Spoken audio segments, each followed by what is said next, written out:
In 2022, I conducted a study of community organizations on the east side of Buffalo, New York, where a few months earlier, a racist attack at the only grocery store for miles left 10 people dead and 3 injured. The community organizations there immediately went into action to aid victims' families and neighborhood residents who were left without a grocery store.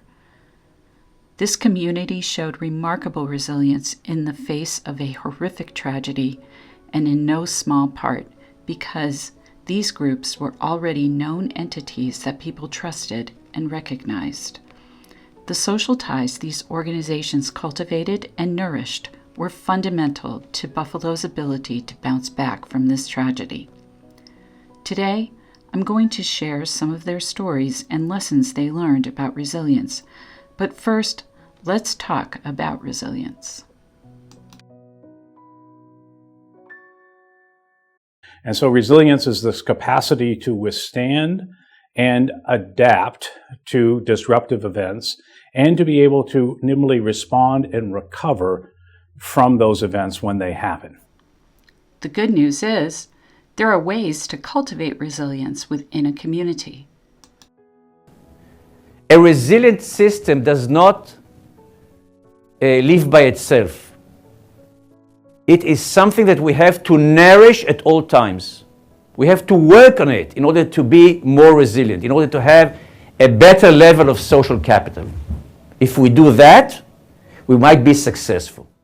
In my mind, resilience comes from the connections that we have. Not only to our own family, but also to individuals living nearby, to the community, to the schools, to the businesses. It's a sense of belonging to a community and wanting to be part of it. So to cultivate that, we really need to stress to people, this is not some abstract, right? These connections that we have, they can be measured and they can be shown to have an impact.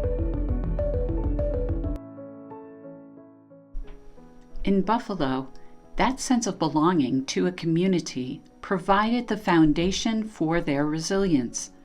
And elemental to that structure were the community organizations who responded to residents' needs quickly and effectively.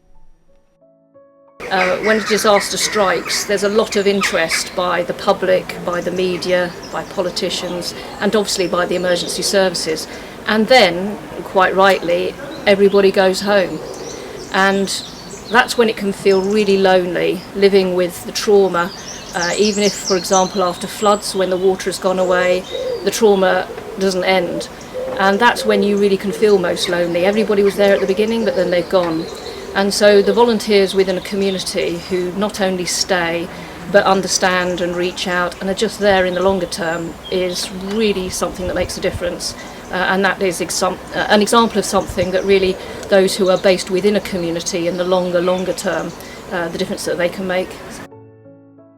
Here's how some of the long-term volunteers in Buffalo describe resilience. I think resilience is not something that just is magical, if I could say. When you talk about resilience, when I think of that word, it's something that you have to work at intentionally and on purpose. The main thing that I would like people to know about resilience is that it requires and even demands focus. You can't just give up and give in. You have to be able to bounce back. That also takes determination. And determination says, you will resume, we will recover, we will bounce back. Also, we will stay focused.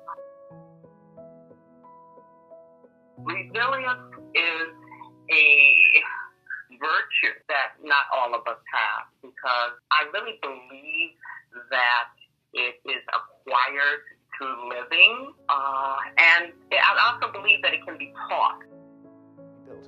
But the simple reality is, what helps us survive and thrive comes primarily from social infrastructure. The real engine for recovery and survival comes primarily from networks, the individuals that we know, the people that we relate to every day. After such a difficult tragedy within our community, we realized that we was waiting on someone to save us. And after so long, we realized that no one was going to save us but us. We are the superheroes that we've been waiting on.